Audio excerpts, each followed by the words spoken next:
So when you're watching sports, it's two opposing teams or players. And one thing that you will not see is a person playing for both teams. They've committed to the team they're on, and they're not going to go back and forth playing offense for both teams or defense for both teams.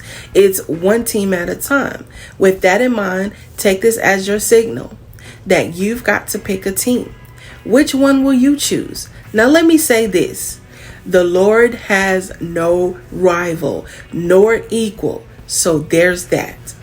But the enemy seeks to keep you from joining the winning team. There is a quote by Matthew Henry that says, "Our heart was only made to contain one God. Whether we serve God the Almighty or the God of this world, our life grows from whichever source our heart is connected to." Matthew 6:24 states, "No one can serve two masters, for either he will hate the one and love the other, or he will be devoted to one and despise the other." You cannot serve God and wealth. Now, that's not to say you either be poor or love God. Don't misinterpret that, because my Heavenly Father has cattle on 1,000 hills, meaning my God owns everything. And not only that, the righteous has never been forsaken, nor their seed begging bread.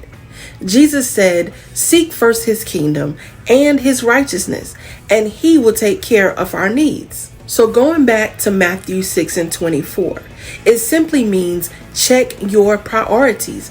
What do you put first in your life?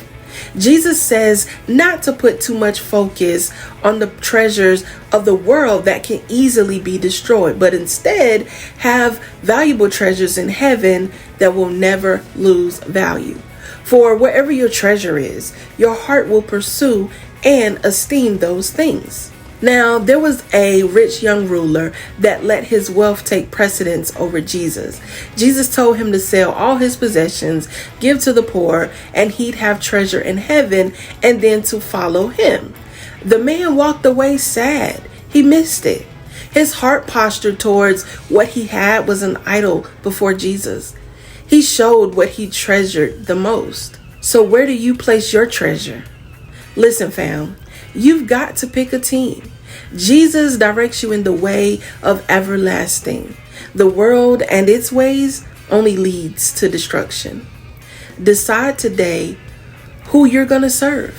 Faith up.